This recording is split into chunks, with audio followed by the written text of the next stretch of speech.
Hey, welcome back to the Crowdfunding Demystified podcast. On this show, we talk about crowdfunding and really get to the nitty-gritty of how to actually get funding on Kickstarter, Indiegogo, and the major crowdfunding websites out there. Whether you've been listening to this podcast for a couple of days or weeks or months, this show is designed to give you access to the people that are in the trenches right now. So you can go out there, you can take massive action, and you can move towards your goals with confidence and also with the correct strategy and tactics to actually go out there and get some results. My friend, I am passionate about this subject and I have been so for a while. I started this podcast back in 2015 because no one would believe me. No one would actually wrap their heads around the fact that people can actually get funding online for their visions, for their passions, for new projects, for new ideas. And I started this podcast to just demonstrate that that's possible. So if you're listening to this in the car on the way to work, if you're listening to this while you're doing your dishes or you're doing something else when you should be maybe paying attention to your wife or something like that, you're listening to this podcast right in the background. Thank you so much, man, and I appreciate your support. In today's podcast episode, we actually spoke with a Indiegogo campaign creator who has raised over $401,000 on Indiegogo. Was able to smash through his goal. And on today's episode, he got into a couple of really key points that I want to deliver to you really quickly. Number one, we're going to talk about some of the differences between Indiegogo and its competitor, Kickstarter. So you've been thinking about doing a campaign, you're not sure, should I do Indiegogo, should I do Kickstarter? By the end of this episode, you're going to have some great insight into that. In addition, you are going to discover the exact launch sequence that today's creator and entrepreneur used to actually get six figures with their crowdfunding campaign. So be able to literally follow this sucker if you want to and be able to take action upon this so that you can also get funded. In addition, there's so many other great tidbits and tips when it comes to marketing that today's guest was able to share. I think one of the great reasons why is they actually are a consumer of our content as well. One of those great examples of one of our listeners becoming as well a guest on the podcast. But one of the other big things that we talked about on this episode is how to turn your passion into something that's profitable for you and some of the learning lessons that today's entrepreneur had when it comes to that.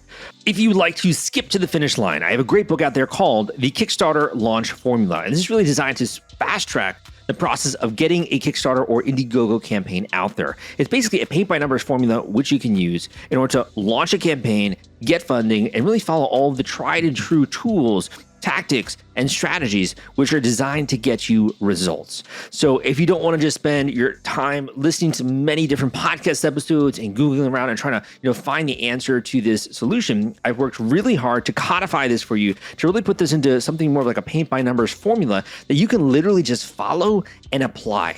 And if you want to discover that book, The Kickstarter Launch Formula, and all the incredible wisdom and information that's embedded inside, I also have an Audible version out there. So you can actually listen to this while you're on the go. You can listen to this while you're exercising or you're working out or you're doing something else, or you're commuting to work. You can go and download a copy of The Kickstarter Launch Formula on Audible. Plus, Audible is doing a promotion where you can get a free copy of The Kickstarter Launch Formula. All you got to do is subscribe and get a free 30-day trial of Audible, and you get a free copy of The Kickstarter Launch Formula. So if you want to check that out, go to the link I'm about to mention at crowdcrux.com/Kickstarter audio. That link is crowdcrux.com/Kickstarter audio, crowdcrux.com/Kickstarter audio. I also have another great resource I'll be sharing with you at the end of the episode, but without further ado, let's get into it and let's discover how this creator was able to do over $401,000 on Indiegogo and the framework that they used.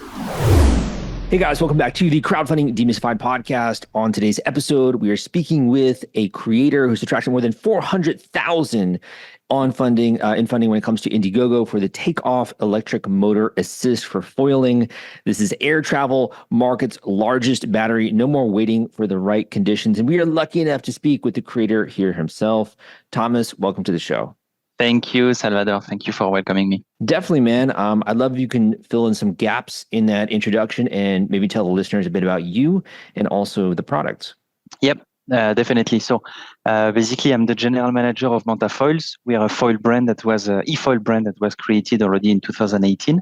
We already launched 4 generations of e-foils, and we are launching now a new range of product called Foil Assist.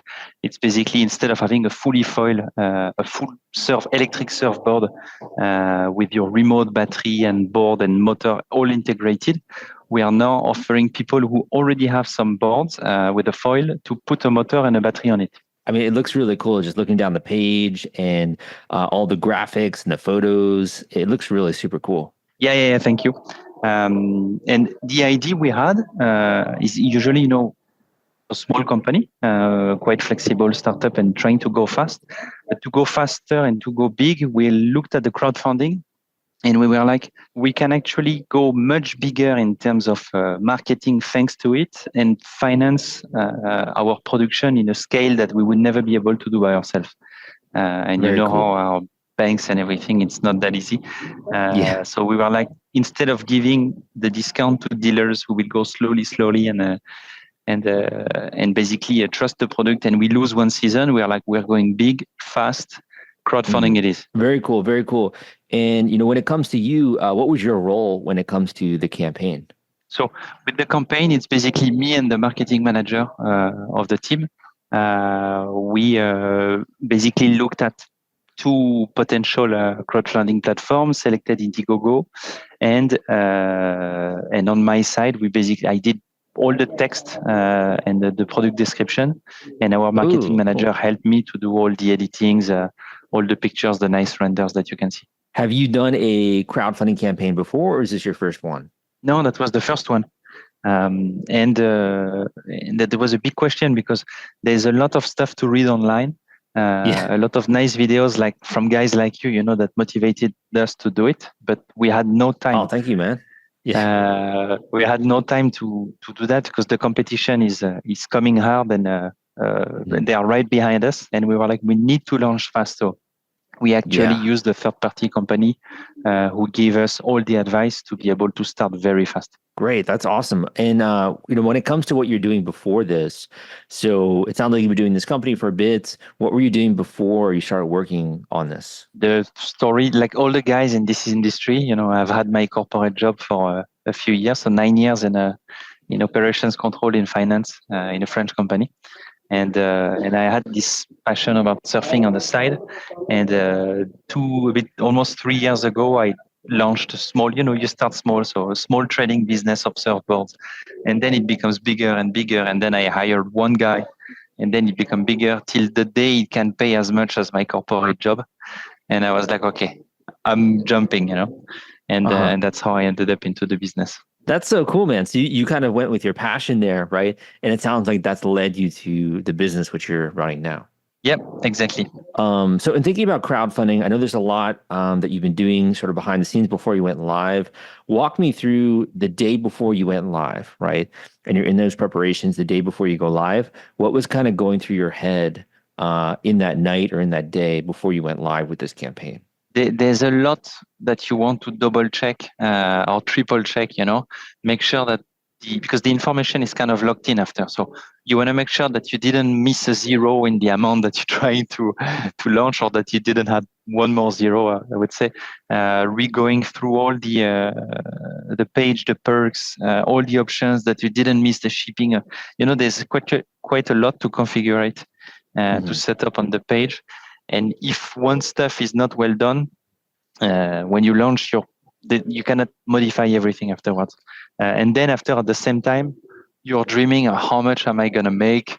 Because, all the big part of the campaign is happening in the first 24 or 48 hours, usually, when you've done your pre-launch part quite well.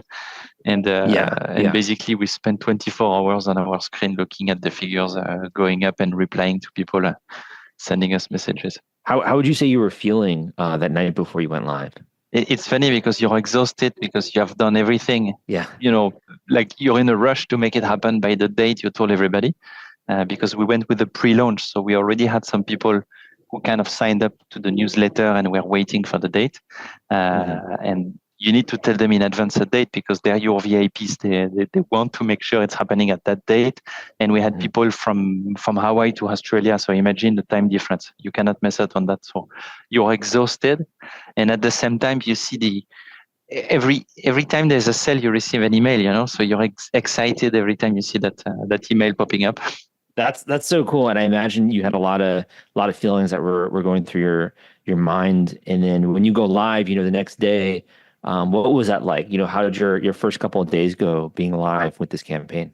So it's been actually quite not at all like how we imagined it, because as I told you, we had quite a certain amount of VIPs. We call them VIPs. Is basically guys who expressed the fact that they're interested before and they're waiting for us to launch it, which is useful if you want to basically have a nice impact in the beginning. And many of the people who actually those VIPs didn't understand really or didn't know what is crowdfunding. And it really backfired to us in the first 2 days, because many people didn't understand that there were tiers of pricing. The first backers, they get X, the Y, they get the following, they get a bit less discount, and so on.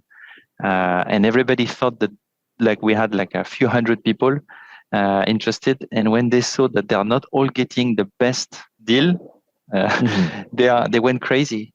Some people are really crazy, and telling us that that's not the way to do business, blah blah blah, because we basically lacked of educating people of what is crowdfunding. And then you have people who are interested, and when they connect on Indiegogo or whatever crowdfunding platform, and they click on the last page at checkout, and you have a warning: this is crowdfunding, you may never receive your product, blah blah blah blah. Oh yeah. Then there's a lot who are backing off. So it sounds like you had a little bit of an obstacle to overcome there. And if you had maybe educated people a little bit leading up to the launch, it might have helped with that, right? So that might be one learning lesson, right, that we can pass on to the audience. Big learning. If you launch something that is going to be directly on crowdfunding and people are used to it, like a bit more generalist stuff, like a watch, for example. Anybody can buy a watch. But for us, we're talking about a very specific community of surfers, and not even surfers, like foilers within the amount of within the community of surfing. So they are not people that we found via crowdfunding. We use crowdfunding as a tool, and 90% of them didn't know what is crowdfunding.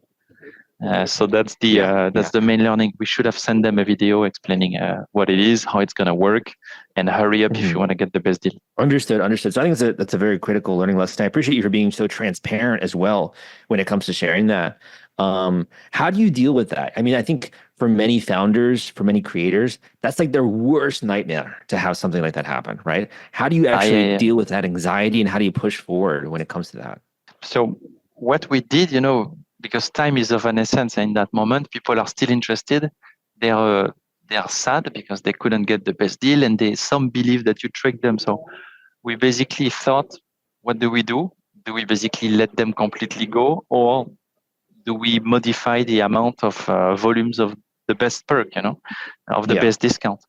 And what we did for all those VIPs, we resent a newsletter, an email to all of them, and we actually accepted to offer to any one of them the best deal possible, which was not at all what we initially planned financially. Because the biggest discount, we are basically not making any money. When you count all the fees of the crowdfunding platform plus the discount you give, it's free, almost free stuff for us.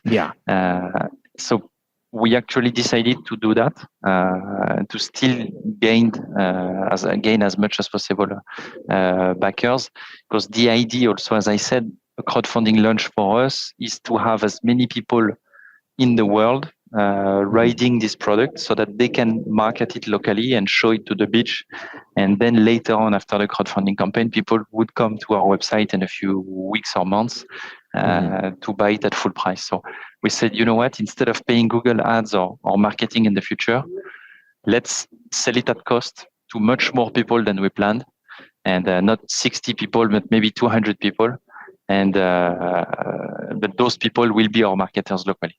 Yeah, what I love about what you're saying is that you really stuck true or stayed true to your values, it sounds like, and you were willing to actually consider what your community was saying, and you responded, right? So you were listening to the crowd, and it sounds like that worked out for you, right? Yeah, that's what I really suggest to everybody is, if you launch and you have not secured your pre-launch period, where you don't have like those early adopters talking to you, you will crash, or you will have basically low figures without knowing why. We had this group with 200 people in it, that were sending us message, posting, not happy. And then after, once we reopened, half of them were super happy, still getting the deal. And the other half, it was too late. We had lost their trust. So then good luck to us, to reconvince that. But we did for many of it. And we are very sorry that we lost the trust from the others. It's part of the game. That's what I said. Yeah, it's part of the game. And not everybody knows crowdfunding. Yeah, risk is part of the game. And, also I'm thinking about this. I'm sure someone who's listening might be wondering, this guy has been, successful so far with his campaign. He still has 11 days to go with this. What made you choose Indiegogo as opposed to their competitor Kickstarter when it came to launching this? To be honest, in the beginning, we wanted to, just by the name, probably go for Kickstarter, because people, when they talk about crowdfunding, they don't call it crowdfunding, they call it Kickstarter. Yeah. So, and then I was like, for me, I don't care as long as it works, And then with Indiegogo, there was something that was quite good, is when people pay, they are fully paying now and it's debited from their card. They are not just putting a registration like on Kickstarter, and at the end of Kickstarter, I understood that you receive a confirmation and you need to confirm that you still want to back the product, which means that apparently many campaigns are actually failing a bit at the end when the backers realize that something changed in your life and they don't want to back your project anymore. We are not talking in our case that $200-300 product. It's a few $1,000 product, $2,000 to $3,000. So so it sounds like you wanted to lock it in now, right? Yes, exactly. You want to lock it now. Not that I'm trying to trick anybody, but in our case, we are already scaling our production capacities based on the amount that we have pre-launched right now. And I've already committed some amount of money from my pocket right now in the middle of the campaign to the suppliers, because I want to go fast. I don't want to wait 6 months. We promised people that we would launch it before the summer so that they can go on a holiday this summer with the board, and we want to make it happen. We know we'll launch it no matter what, but I want to launch it before the summer. So I'm not waiting comfortably to receive the money and then call the suppliers and stuff. We're full power now. And I'm a bit more confident that people will not back off. But still to keep in mind, people, they have I think 2 to 3 weeks after they've paid to cancel their pledge, their backing, exactly, their pledge, and then after it's locked. Yeah, I think it's a great tactical decision on your part when it comes to that, and being aware of the differences how pledging works on Kickstarter versus Indiegogo. For someone who's listening to this and they hear about your success, do you feel like there is a community on Indiegogo.com? Like, did people from the platform itself back your project, or did it mainly come from your marketing? No, I'm not sure people from the platform would, because as I said, we are a very specific product. It's fully from the marketing. Got it. So you really had a big marketing push, and that sounds like the pre-launch was a big secret to your success when it comes to that. And for someone else who's listening, to this, in doing that campaign, do you feel like there's any marketing channels that really helped you out in getting that audience? Was it Facebook, TikTok, Instagram? Like, what channels were you really focused on? I would say Meta overall, because it's very funny, because in our foiling industry, it's more of yes, of course, there's the videos on the social media, but when people want something, they go on Google, they type it, and then they find the first websites and they start looking, or they go to the beach.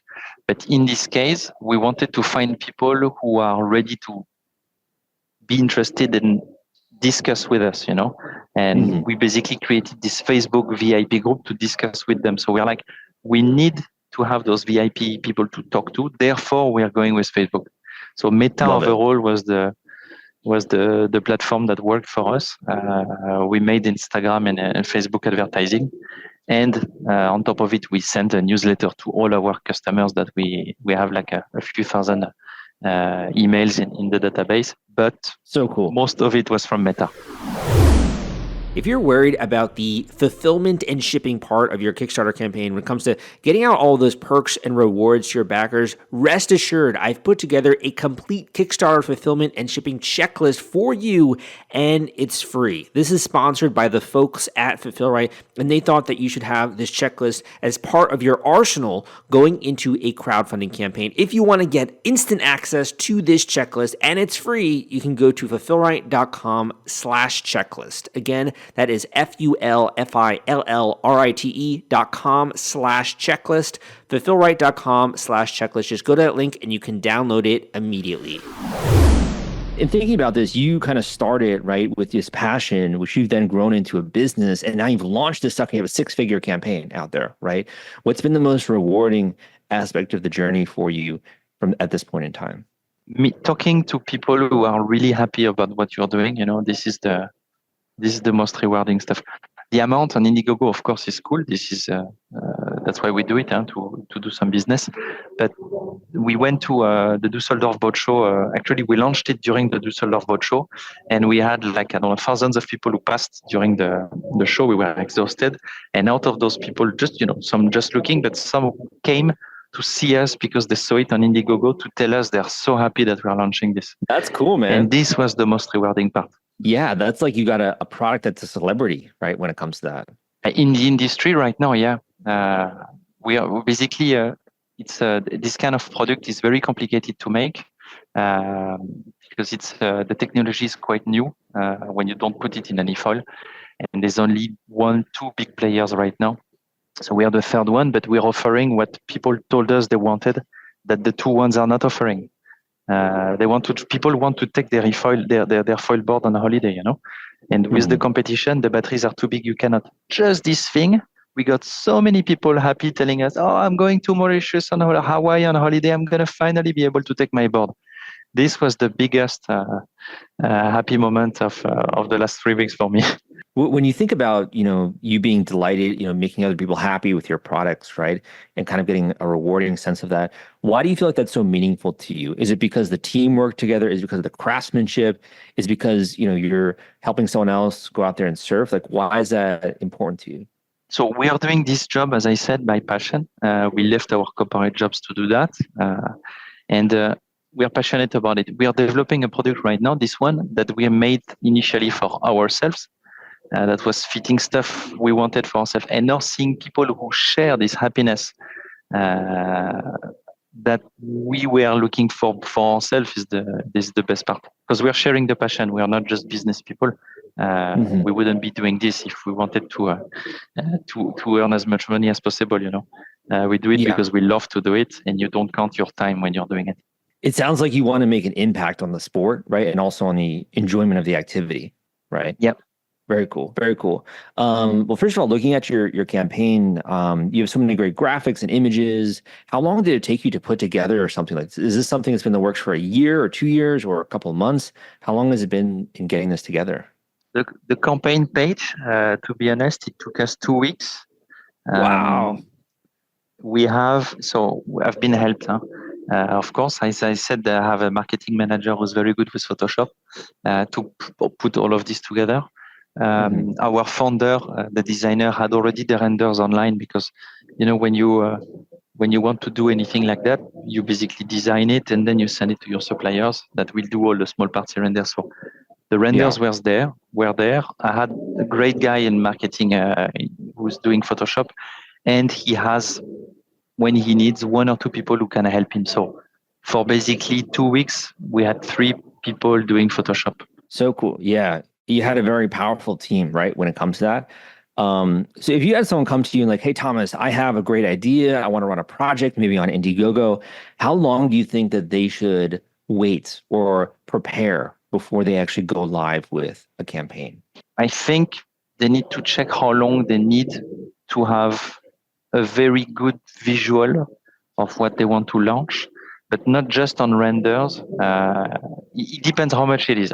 If it's an expensive product, people will wish to see more, In our case, we had to do some prototypes that we had already done in advance, but we had to do a photo shoot, take a boat, jet skis, whatever, follow the people in the water to do some photo shoots. And we said we are not going to launch if we don't have something where we show on a video that it works.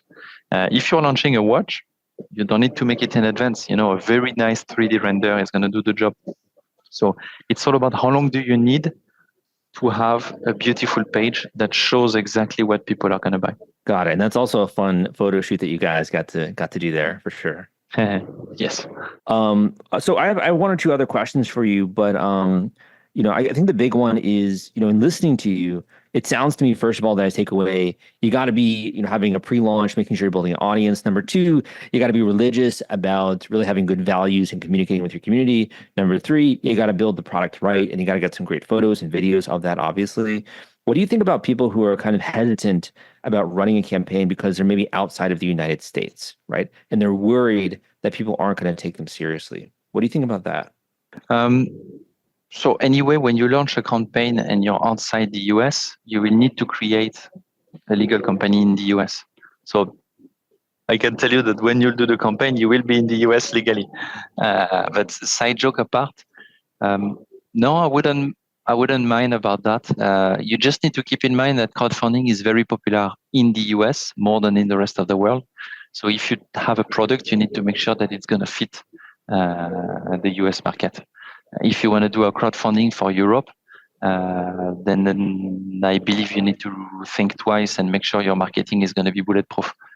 Because for us, we saw most of the European customers wrote to us super skeptical about crowdfunding, and we had to spend a lot of time convincing them. While all the US community, first day, boom, everybody had booked, Well said. So make sure you're focusing on the United States when it comes to your backers. It sounds like it's a little bit better ROI. Got it.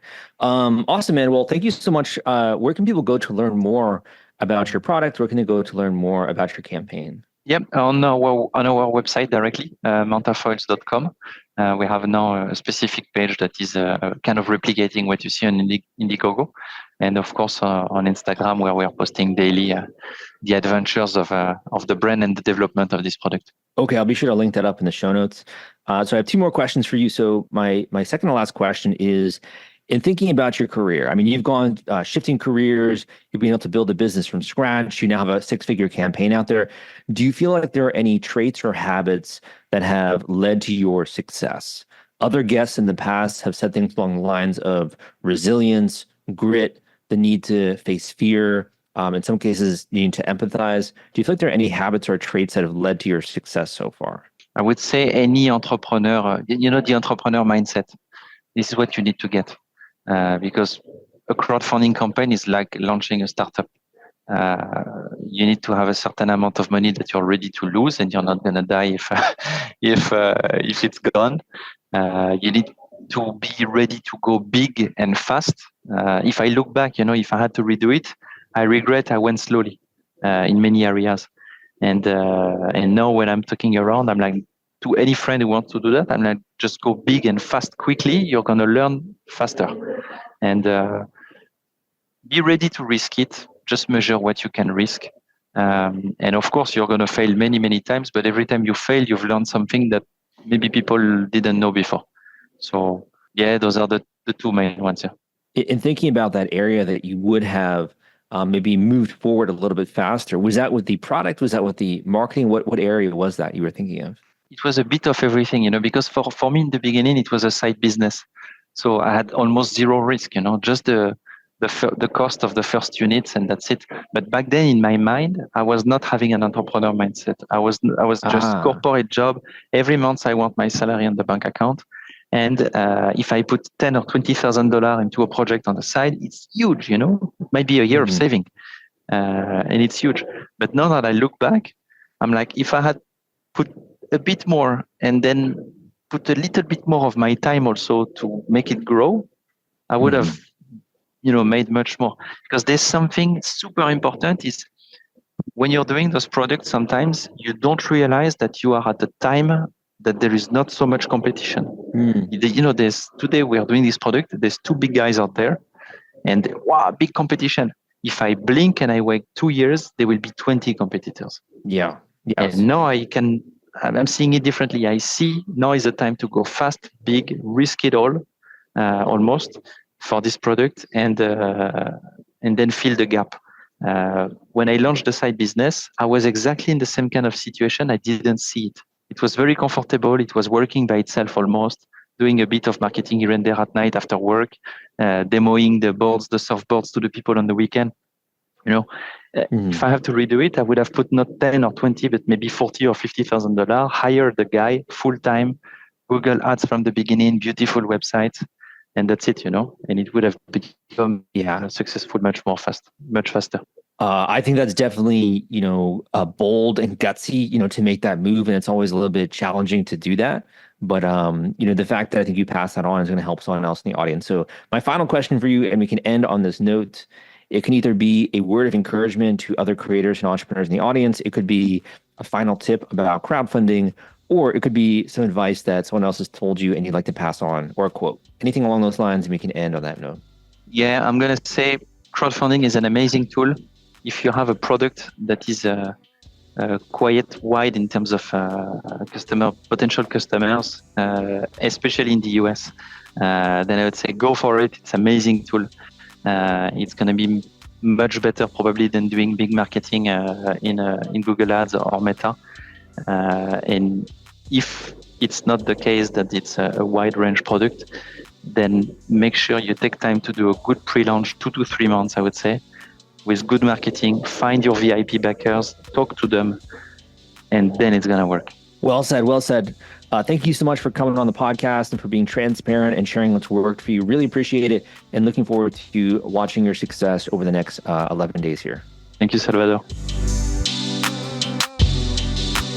Thank you for listening to this episode of the Crowdfunding Demystified podcast. My name is Salvador Briggman, and I hope that at this point in the show that you've taken away a lot of tidbits and advice when it comes to launching a successful crowdfunding campaign on Indiegogo or any other platform. I took a lot away from this episode. I'd say the big one is the fact that you really got to be all in. You got to double down when it comes to your dreams. You got to push through those uncomfortable emotions. Sometimes that's fear. Sometimes that's anxiety or uncertainty. And you just got to push through that, man, because that's really, at the end of the day, the price, if you will, for getting something out there in the world that you care about. If you really have a passion and you're taking action towards your goals and you want to get something out there, you gotta be willing to, number one, become a student of the craft. And you're already doing that, man. You're already listening to this show. You're already tuning into my YouTube videos, potentially. Maybe you also got your hands on the Kickstarter launch formula. You're already getting access to the right information. Number two, you gotta surround yourself with the right people, the right voices, the people who can help you and guide you along the path. In the same way, if you're trying to master another sport, you're trying to become really good at golf, right? In Miami, people love to play golf. You're trying to become good at golf, you got to have someone who can instruct you, someone who can teach you, right? A golf pro who's been there, done that, and is able to help you with your swing. So you're already doing that to a degree. Listening to these podcast episodes, I would also tune into the YouTube channel, which I have under my name, Salvador Briggman. I also got a TikTok and an Instagram. You can check me out there. And number three, if you want to be successful when it comes to crowdfunding, you got to follow a proven path to success, right? If you're trying to do something new, it makes so much sense, in my opinion, to just stand on the shoulders of the giants who have come before you and be willing to execute what already works.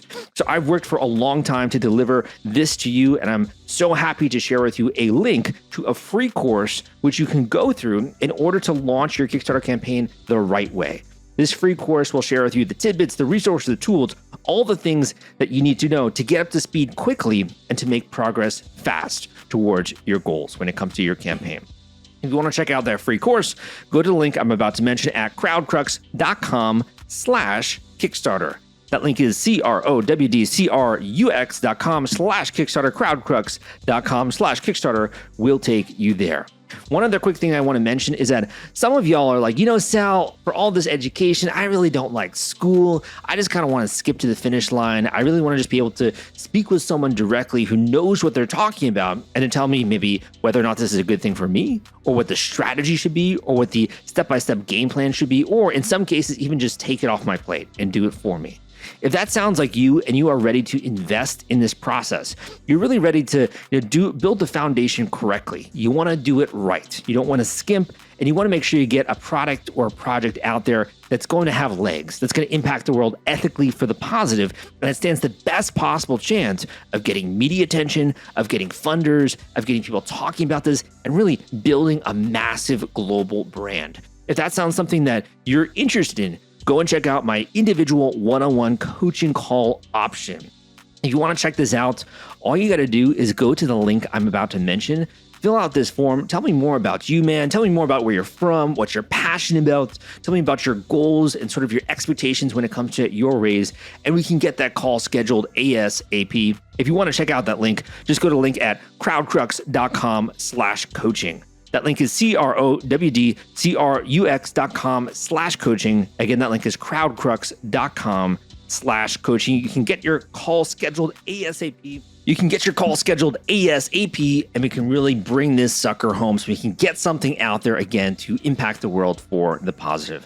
I hope that you enjoyed today's podcast episode. And if you did, leave me a positive rating and review on iTunes. If you're listening to this on YouTube, give me a thumbs up and come subscribe to the channel. Say something positive in the comments, right? If you want to, you can even share the link to your campaign or to what you're working on. I would love to hear from you as well. But thank you so much for listening. I hope that this has been useful, helpful, educational, and informative. Again, my name is Sal, and I'll see you next time.